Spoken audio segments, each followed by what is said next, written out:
నమస్కారం SRK news కి స్వాగతం. ఈనాటి వార్తా విశేషాలు.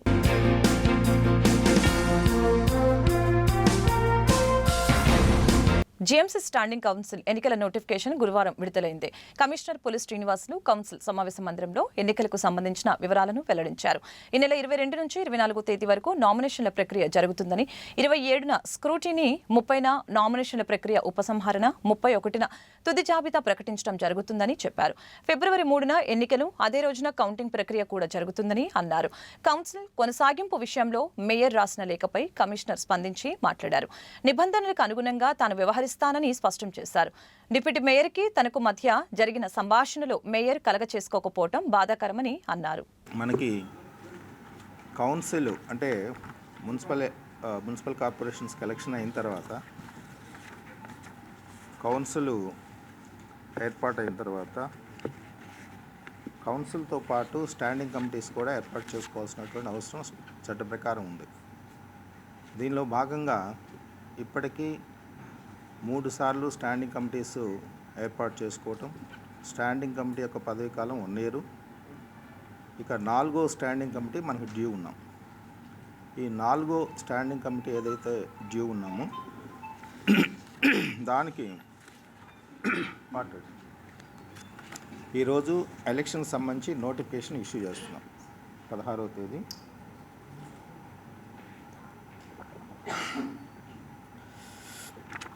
ఈ షెడ్యూల్ ప్రకారం మనకి స్టాండింగ్ కమిటీ యొక్క ఎలక్షన్ సంబంధించినటువంటి నియమ నిబంధనల మేరకు ఫామ్ 1లో ఎవరైతే ఓటర్స్గా ఉంటారో వాళ్ళ యొక్క డీటెయిల్స్ పబ్లిష్ చేయడం జరుగుతుంది. ఫామ్ 1లో పబ్లిష్ చేసి అది నోటిఫికేషన్ బోర్డులో మేము పెట్టాము ఆల్రెడీ. అదే మాదిరిగా ఫామ్ 2లో వచ్చేటప్పటికి షెడ్యూల్ అనౌన్స్ చేయడం జరుగుతుంది. ఈ ఫామ్ 2లో ఈ షెడ్యూలు మరి ఇవాళ 16వ తేదీ 16/1/2025 ఈ voter list publication in form 1 అది చేసేసాము. తర్వాత ఎలక్షన్ నోటీస్ కూడా ఈరోజు ఇష్యూ చేస్తున్నాము. తర్వాత ఈ నామినేషన్స్కి సంబంధించి 22/1/2025 నుంచి 24/1/2025 అంటే 3 days 22, 23, 24 11 గంటల నుంచి 3 గంటల మధ్యలో నామినేషన్స్ రిసీవ్ చేసుకోవడం జరుగుతుంది. తర్వాత దీనికి ముఖ్యంగా ఈ నామినేషన్స్ ప్రాసెస్ కానీ ఎలక్షన్ ప్రాసెస్ అంతా కూడా మాకు ఉన్నటువంటి ఆ ప్రొవిజన్ ప్రకారం కమిషనర్ కానీ లేదా కమిషనర్ ద్వారా ఆథరైజ్ చేయబడినటువంటి అధికారి కానీ కండక్ట్ చేయొచ్చు. దానిలో భాగంగా మా అడిషనల్ కమిషనర్ గారు జీఎంసీ చెల్లా ఓబులేష్ వారిని నామినేట్ చేశాము. వారి యొక్క ఆధ్వర్యంలో ఈ ఎలక్షన్ జరుగుతుంది. తర్వాత date of publication of the list of nominations మీకు తెలుసు 24వ తేదీ వరకు మనం నామినేషన్స్ తీసుకుంటున్నాము. 24వ తేదీ నామినేషన్స్ కూడా లిస్టు పబ్లికేషన్ చేయటం జరుగుతుంది. తర్వాత నామినేషన్స్ స్క్రూటినీ అనేది 27/1/2025న 11 గంటల నుంచి 12 గంటలు మధ్యలో ఉదయం స్క్రూటినీ జరుగుతుంది. తర్వాత వ్యాలిడ్ నామినేషన్స్ 27/1/2025 అంటే నామినేషన్ స్క్రూటినీ అయిన తర్వాత ఎమ్మటే వ్యాలిడ్ నామినేషన్స్ కూడా పబ్లిష్ చేయడం జరుగుతుంది. తర్వాత విత్ డ్రాయల్కి మాత్రం 30/1/2025 12 గంటల నుంచి 3 గంటల వరకు టైం ఇవ్వటం జరిగింది యాజ్ పర్ షెడ్యూల్. తర్వాత లిస్ట్ ఆఫ్ కంటెస్టింగ్ క్యాండిడేట్స్ 30/1/2025న పబ్లిష్ చేస్తాము. Date and time of poll 3/2/2025 3/2/2025 ఉదయం 10:30 నుంచి 3 గంటలకి. ఈలోపు ఎలక్షన్ డేట్ అనేది కూడా డిక్లేర్ చేయటం జరుగుతుంది. తర్వాత ప్లేస్ ఆఫ్ పోల్ కూడా ఈ కౌన్సిల్ హాల్ ఇక్కడే గుంటూరు మున్సిపల్ కార్పొరేషన్ సంబంధించిన కౌన్సిల్ హాల్లో జరుగుతుంది. కౌంటింగ్ ఆఫ్ ఓట్స్ కూడా 3వ తేదీ 3 PM తర్వాత అది కౌంటింగ్ ఆఫ్ ఓట్స్ కూడా టేకప్ చేయడం జరుగుతుంది. డిక్లరేషన్ కూడా కౌంటింగ్ అయినమ్మటే సేమ్ డే డిక్లరేషన్ కూడా రిజల్ట్ చేయడం జరుగుతుంది. లేఖ సారాంశం ఏంటంటే మీకు కూడా ఇచ్చుంటారు. ఏదేమైనండి లేఖలో ఆయన ఏం రాసినప్పుడు కూడా నేను ఒక కమిషనర్గా ఒక అధికారిగా నేను ఎలా నా పాత్ర ఏంటి, నేను ఏం చేయాలి దానికే నేను లిమిట్ అవుతా. ఆయన వాడిన పదజాలం ఏంటి, ఆయన ఏం అడిగాడు, ఎలా ఉన్నాడు అనేది నాకు సంబంధం లేని విషయం. వాళ్ళు బయట ఎన్నైనా మాట్లాడుకోవచ్చు, but as per procedure, as per rule నాకు కొన్ని లిమిటేషన్స్ ఉంటాయి. ఆ లిమిటేషన్స్లోనే నేను యాక్ట్ చేయాల్సినటువంటి అవసరం ఉంటుంది. ఈ నెల 4వ తేదీన అర్ధాంతరంగా నిలిచిపోయిన నగరపాలక సంస్థ సాధారణ కౌన్సిల్ సమావేశాన్ని తిరిగి కొనసాగించాలని గుంటూరు నగర మేయర్ కావటి శివనాగ మనోహర్ నాయుడు విజ్ఞప్తి చేశారు. బ్రాడీపేటలో గురువారం పార్టీ శ్రేణులతో మేయర్ సమావేశమయ్యారు. ఈ నెల 14న కౌన్సిల్ నిర్వహించాలని కమిషనర్కి లేఖ రాసినప్పటికీ స్పందించలేదని అన్నారు. తాము అధికారంలో ఉన్నప్పుడు సంక్రాంతి సంబరాలను పార్టీలకు అతీతంగా అందరినీ ఆహ్వానించామని గుర్తు చేశారు. వైసీపీ గుంటూరు జిల్లా అధ్యక్షులు అంబటి రాంబాబు మాట్లాడుతూ టీడీపీ కనుసన్నల్లో కమిషనర్ పనిచేస్తున్నారని, ఆయన పద్ధతి ఇలానే కొనసాగితే భవిష్యత్తులో ఇబ్బందులు ఎదుర్కోవాల్సి ఉంటుందని హెచ్చరించారు. ఎమ్మెల్సీ లీలాపిరెడ్డి మాట్లాడుతూ మేయర్ 14 నెలల పాటు అధికారంలో ఉంటారని విషయాన్ని కమిషనర్ గ్రహించాలని హితో పలికారు. కార్పొరేటర్లు, పార్టీ నాయకులు ఈ కార్యక్రమంలో పాల్గొన్నారు. అసందర్భమైనటువంటి సందర్భము లేకుండా కమిషనర్ గారు ఆ రోజు సభని వాకౌట్ చేస్తూ కనీసం నాకు సమాచారం అందించకుండా మరి అర్ధాంతరంగా సభని వదిలిపెట్టి ఆయన అర్ధాంతరంగా బయటికి వెళ్ళిపోవడం జరిగింది, దురుసుగా వ్యవహరిస్తూ. దాని తర్వాత కమిషనర్కి నేను 2 పర్యాయాలు నేను ఫోన్ ద్వారా ఆయన రిక్వెస్ట్ చేయాలని చెప్పేసి ఆయన్ని ఫోన్ చేయటం కూడా జరిగింది. ఆయన ఫోన్కి అయితే రెస్పాండ్ అవ్వలేదు.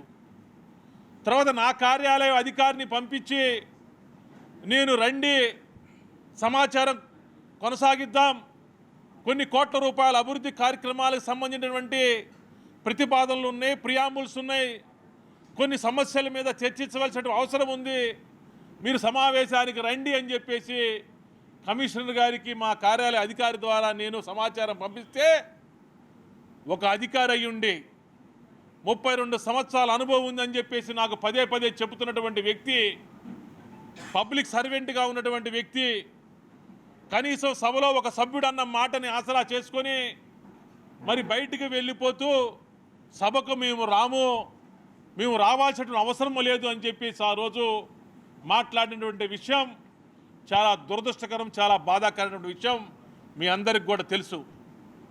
దాని తర్వాత మేము గౌరవ కలెక్టర్ గారిని కలిసాం. మున్సిపల్ కార్పొరేషన్ కౌన్సిల్ సమావేశం జరిగినటువంటి పరిణామాల గురించి మేము కలెక్టర్ గారిని కలిసాం, సవినయంగా కలెక్టర్ గారికి వివరించాం. దాని తర్వాత ఒక సమావేశం, మళ్ళీ వాయిదా పడినటువంటి సమావేశం తిరిగి కొనసాగించాలి, తిరిగి ఏర్పాటు చేయాలి అని చెప్పేసి కమిషనర్ గారికి నేను 7వ తారీఖున లిఖితపూర్వకంగా నేను కమిషనర్ గారికి నేను లెటర్ రాయటం కూడా జరిగింది, కమిషనర్ గారికి మెయిల్ చేయటం కూడా జరిగింది. కమిషనర్ గారికి వాట్సాప్ ద్వారా కమిషనర్ గారి కార్యాలయానికి లిఖితపూర్వకంగా కూడా ఆ లేఖ ద్వారా కౌన్సిల్ సమావేశాన్ని నిర్వహించండి అని చెప్పేసి నేను చెప్పడం కూడా జరిగింది. కానీ ఈ రోజు వరకు, ఎందుకంటే వాయిదా పడినటువంటి సమావేశం తిరిగి కొనసాగించాలి, తిరిగి ఏర్పాటు చేయాలి అంటే సభ్యులందరికీ 3 రోజుల వ్యవధిలో 3 రోజులు వర్కింగ్ డేస్ని పరిగణలోకి తీసుకొని సమాచారం పంపించవలసిన బాధ్యత చట్టంలో పొందుపరిచి ఉన్నది. కాబట్టి నేను ఆ డేట్లన్నీ కూడా ఒకసారి క్యాలిక్యులేటెడ్ చేసుకొని నేను కమిషనర్ గారికి లేఖ ద్వారా సమాచారం అందించడం జరిగింది. వైఎస్ఆర్ కాంగ్రెస్ పార్టీకి సంబంధించినటువంటి కార్పొరేటర్లందరితో సమావేశము ఏర్పాటు చేసుకొని మేయర్ గారు, డిప్యూటీ మేయర్ గారు, లీలాపిరెడ్డి గారు, మేము చాలా సుదీర్ఘంగా చర్చించడం జరిగింది 3 అంశాల మీద. ఒక అంశం ప్రధానంగా గుంటూరు మున్సిపల్ కమిషనర్ చట్ట వ్యతిరేకమైన విధానాల పట్ల నెంబర్ 1. నెంబర్ 2, మున్సిపల్ కమిషనర్ అవినీతి పట్ల 9,24,00,000 రూపాయలు బుడమేరు వాగు పొంగిన సందర్భంగా డ్రా చేసి వారికి ఇచ్చినట్టుగా రాసి ఆయన స్వాహా చేశాడనేటువంటి ఆరోపణ. 3వది, మేయర్ గారు కౌన్సిల్ మీటింగ్ని వేయవలసిందిగా ఆదేశిస్తే ఆదేశాలను పక్కన పెట్టడం,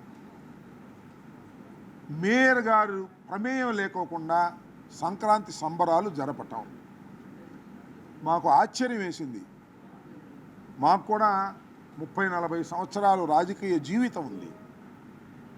ఎవరో ఈ కమిషనర్ నాకు అర్థం కాదు. ఈయన సూపర్ పవరా నాకు అర్థం కాల. కమిషనర్ మన పైనుంచి దిగొచ్చాడా? ఈ has to act according to the act. చట్ట ప్రకారం ప్రవర్తించవలసినటువంటి ఒక కమిషనర్ ఒక సూపర్ శక్తిగా అన్నిటికీ అతీతమైన వాడిలాగా యాక్ట్ చేయటాన్ని మా సమావేశం పార్టీ తీవ్రంగా ఖండిస్తుంది. రెండో అంశం, ఆయన అనుకుంటున్నాడేమో 3 సంవత్సరాలే తాను ఉంటాడు, తర్వాత రిటైర్డ్ అయిపోతాడు అని. అయ్యా కమిషనర్ గారికి నేను మీడియా ముఖంగా చెప్తున్నా, అయ్యా గౌరవనీయులైన కమిషనర్ గారు, మీరు చేసే అక్రమాలు అవినీతులు నోట్ అవుతున్నాయి. మీరు రిటైర్ అయిపోయినా ఎక్కడున్నా చట్టం మిమ్మల్ని లాక్కొచ్చి నిలబెడుతుంది, గుర్తుపెట్టుకోమని మనం చేస్తున్నా. ఇవాళ తెలుగుదేశం పార్టీ అధికారంలో ఉంది కాబట్టి వారు మిమ్మల్ని సపోర్ట్ చేసి మీ చేత చట్ట వ్యతిరేకమైన కార్యక్రమాలు చేయించితే తర్వాత ఇరుక్కునేది మీరు. 3 సంవత్సరాలు అయిపోయింది, నేను రిటైర్ అయిపోతాను, వెళ్ళిపోతాను, సాపాసంగా సర్దుకుని అనుకుంటున్నామేమో. చట్టం మేము రిటైర్ అయినా లాక్కొస్తుంది, గుర్తుపెట్టుకోమని మనం చేస్తున్నాం. What is this? నాకు అర్థం కాలేదు. ఏమండి, కార్పొరేషన్ తరపున సంక్రాంతి సంబరాలు జరుగుతుంటే మేయర్ ప్రమేయం ఉండదా? మేయర్ని పిలవరా? మేయర్కి నోటీస్ ఇవ్వరా? అయ్యా మీరు రండి పాల్గొండి అని మీరే చేసుకుంటారా? ఎక్కడి నుంచి దిగొచ్చావా కమిషనరు? నాకు అర్థం కాలా. చాలామంది కమిషనర్ చూసాం, చాలామంది ఐఏఎస్ ఆఫీసర్లు చూసాం. మేము ఇట్లా ప్రవర్తించేటటువంటి కమిషనర్ని మేము ఎక్కడ చూడాలి. ఆయన డైరెక్ట్ ఐఏఎస్ఓ లేకపోతే ప్రమోట్ ఐఏఎస్ఓ నాకు తెలియదు. కార్పొరేషన్ సంబంధించి 16 దశాబ్దాలు పైగా మున్సిపాలిటీ ఉన్నప్పుడు కానీ మున్సిపాలిటీగా ఉన్నప్పుడు కానీ కార్పొరేషన్గా రూపాంతరం చెందినటువంటి పరిస్థితుల్లో కానీ అనేక రాజకీయ పార్టీలు అధికారంలో కొనసాగినటువంటి పరిస్థితుల్లో కూడా మున్సిపాలిటీలో కానీ కార్పొరేషన్లో కానీ ఏ పార్టీకి సంబంధించినటువంటి వ్యక్తులు ఎన్నికైనటువంటి పరిస్థితుల్లో కూడా ఇటువంటి దౌర్భాగ్యమైనటువంటి పరిస్థితులు ఇప్పటి వరకు కూడా గుంటూరు ప్రజానికం చూసినటువంటి పరిస్థితి లేదు. మొట్టమొదటిసారిగా ఎన్నికైనటువంటి కౌన్సిల్ని అవమానపరిచే రీతిలో, కౌన్సిల్ని అవమానపరచడం అంటే 10 లక్షల మంది జనాభా గల గుంటూరు ప్రజలందరినీ కూడా అవమానించినట్లుగానే వైఎస్ఆర్ కాంగ్రెస్ పార్టీ భావిస్తూ ఉంది. కౌన్సిల్ సమావేశాల్లో వైఎస్ఆర్ కాంగ్రెస్ పార్టీగా అర్థవంతమైనటువంటి చర్చ జరగాలని, మంచి చెడుని రెండు కూడా విశ్లేషించాలనే ఆలోచనతోనే వైఎస్ఆర్ కాంగ్రెస్ పార్టీగా కార్పొరేటర్స్ కానీ మేయర్స్ కానీ డిప్యూటీ మేయర్స్ కానీ అందరూ కూడా ముందుకు కొనసాగుతున్నటువంటి పరిస్థితులు కూడా మనం చూస్తూ ఉన్నాం. ప్రశ్న అడిగితే ప్రశ్నకు జవాబు చెప్పలేనటువంటి పరిస్థితుల్లో చరిత్రలో ఎప్పుడూ లేని విధంగా కమిషనర్ వాకౌట్ చేయటం, అధికారులు ఆయనతో పాటుగా నడిచి వెళ్ళటం అనేది చాలా తీవ్రమైనటువంటి కార్యక్రమంగా అందరూ కూడా భావిస్తున్నటువంటి పరిస్థితులు. అందుకనే ఈరోజు వైఎస్ఆర్ కాంగ్రెస్ పార్టీ యావత్తు కూడా కౌన్సిల్లో మా కార్పొరేట్లు కానీ మేయర్ కానీ, ఎందుకంటే గుంటూరు నగరాన్ని అభివృద్ధి పథంలో తీసుకెళ్లాలనే ఆలోచనతో సంపూర్ణమైనటువంటి మెజార్టీ ఉన్నప్పటికి కూడా కేవలం మొండి వైఖరితోనూ అభివృద్ధి కార్యక్రమాలను అడ్డుకోవాలనే ఆలోచన ఏమాత్రం కూడా చేయకుండా గుంటూరు నగరం అభివృద్ధి చెందాలా, అవసరమైతే వాళ్ళు చేసినటువంటి ప్రతి ప్రతిపాదనలు కూడా అడ్డుకోగలిగినటువంటి శక్తి ఉంది సంఖ్యాపరంగా. కానీ ఎక్కడా కూడా ఆలోచన చేయకుండా గుంటూరు నగరం అభివృద్ధి చెందాలనే ఆలోచనతో ఇవాళ ముందుకు సాగుతున్నటువంటి పరిస్థితుల్లో కమిషనర్ గారు బయటకు కనబడతా ఉన్నాడు. కమిషన్ వెనకాల వాళ్ళ అధికార పార్టీకి సంబంధించినటువంటి అనేక మంది నాయకులు కుట్ర చేసి కౌన్సిల్ని అబాసు పాలు చేయాలనే ఆలోచనతో వాళ్ళు చేస్తున్నటువంటి ప్రయత్నాల్ని తిప్పికొట్టే ప్రక్రియలో ఇవాళ కార్పొరేటర్స్తో వైఎస్ఆర్ కాంగ్రెస్ పార్టీ సమావేశమైంది. ప్రభుత్వ ఆస్తులను కాపాడుతూ ప్రజల అవసరాలకు అనుగుణంగా పనిచేయటమే తన లక్ష్యమని గుంటూరు తూర్పు నియోజకవర్గ ఎమ్మెల్యే మహమ్మద్ నజీర్ అహ్మద్ స్పష్టం చేశారు. బీఆర్ స్టేడియం సమీపంలోని కోడిగుడ్డు సత్రం హాస్టల్ భవన సముదాయాన్ని గురువారం నజీర్ అహ్మద్ పరిశీలించారు. 400 మంది విద్యార్థులు ఉండేలా వసతి గృహం నిర్మాణం జరిగిందని, మొత్తం పూర్తి చేసి సీఎం చంద్రబాబు నాయుడు చేతుల మీదుగా హాస్టల్ని ప్రారంభిస్తామని చెప్పారు. వైసీపీ ప్రభుత్వం హాస్టల్ అభివృద్ధిని విస్మరించిందని తెలిపారు. గుంటూరు నగరంలో దాదాపు 50 సంవత్సరాల చరిత్ర కలిగినటువంటి కోడిగుడ్డు సత్రం సాంఘిక సంక్షేమ శాఖ ఆధ్వర్యంలో ఇక్కడ హాస్టల్ బాయ్స్ హాస్టల్ కోసం ఏర్పాటు చేయడం జరుగుతుంది. గత ప్రభుత్వంలో పూర్తిగా నిర్లక్ష్యం వహించి 2014లో దాదాపు 3 కోట్ల అంచనాతో ఈ హాస్టల్ని పూర్తిగా పునర్నిర్మాణం చేసేటువంటి కార్యక్రమాన్ని ప్రారంభించి 5 సంవత్సరాల్లో దాదాపు 2 కోట్ల చిల్లర వరకు పనులు జరిగినప్పటికి కూడా గత 5 సంవత్సరాల్లో వైసీపీ పరిపాలన పూర్తిగా నిర్లక్ష్యం చేసినటువంటి పరిస్థితులు. ఈరోజు సాంఘిక సంక్షేమ హాస్టళ్ళు ప్రైవేట్ భవనాల్లో దాదాపు 4 లక్షల రూపాయల ఖర్చుతో నడుస్తున్నటువంటి పరిస్థితులు గమనించి కూటమి ప్రభుత్వం ఏర్పడిన తర్వాత దీని మీద పూర్తిగా డిపిఆర్ని రెడీ చేసి గౌరవ ముఖ్యమంత్రి గారికి దృష్టికి తీసుకొని వెళ్ళడం, అలాగే సాంఘిక సంక్షేమ శాఖ మంత్రి వారికి ఈ విషయాన్ని తెలియజేయడంతో వెంటనే స్పందించి కూటమి ప్రభుత్వం పేద బడుగు బలహీన వర్గాల ప్రజలకు ఉన్నతమైనటువంటి చదువును అందించాలనే ఒక ఆలోచనతో సదృదయంతో ముందుకొచ్చి ఈరోజు పెండింగ్లో ఉన్నటువంటి పనులను పూర్తి చేసేటువంటి కార్యక్రమాన్ని ప్రారంభించి దాదాపు పూర్తి చేయడం జరుగుతూ ఉంది. 2014లో దాదాపు 3 కోట్ల అంచనాతో ఏర్పాటు చేసినటువంటి కార్యక్రమాన్ని గత తెలుగుదేశం పార్టీ హయాంలో దాదాపు 70% పనులు పూర్తయితే ఈరోజు తిరిగి తెలుగుదేశం కూటమి ప్రభుత్వం ఏర్పడిన తర్వాత చంద్రబాబు నాయుడు గారి నాయకత్వంలో ఈ సాంఘిక సంక్షేమ హాస్టల్ను పూర్తిగా అభివృద్ధి చేసి దాదాపు 18 డార్మిటరీస్తో 400 మంది పిల్లలు ఉండేటట్టు డైనింగ్ హాలు, అలాగే వాష్రూమ్స్తో పాటు సువిశాలమైనటువంటి స్థలంలో అలాగే గ్రంథాలయాన్ని కూడా ఏర్పాటు చేసేటువంటి కార్యక్రమాన్ని తీసుకోవడం జరిగింది. పూర్తయినటువంటి వెంటనే గౌరవ ముఖ్యమంత్రి గారి చేతుల మీదుగా ఈ హాస్టల్ను ఓపెన్ చేసుకునేటువంటి కార్యక్రమాన్ని తీసుకుంటాం. తప్పకుండా గుంటూరు తూర్పు నియోజకవర్గంలో ప్రభుత్వ ఆస్తుల్ని కాపాడడం, ప్రజలకు అవసరమైనటువంటి కార్యక్రమాలు చేయాల్సినటువంటి ఆలోచనతో ముందుకు సాగుతూ ఉన్నాం. తప్పకుండా గుంటూరు తూర్పు నియోజకవర్గ ప్రజలందరూ కూడా ఎటువంటి ఇబ్బందులున్నా కష్టాలున్నా తప్పకుండా నేను ఒక శాసనసభ్యుడిగా నాతో పాటు క్షేత్రస్థాయిలో కూటమి నాయకత్వం అందరూ కూడా ప్రజా సంక్షేమం కోసం ప్రజల ఆలోచనకు తగ్గట్టుగా పనిచేయడానికి సిద్ధంగా ఉన్నానని తెలియజేస్తూ ఈ కార్యక్రమాన్ని ముందుకు నడిపించినటువంటి గౌరవ కలెక్టర్ గారికి, సాంఘిక సంక్షేమ శాఖ ఉద్యోగస్తులందరికీ కూడా పేరు పేరున ధన్యవాదాలు తెలుపుతా ఉన్నాను. ఈ వార్తలు ఇంతటితో సమాప్తం. మరొక బులెటిన్లో మళ్ళీ కలుద్దాం. నమస్కారం.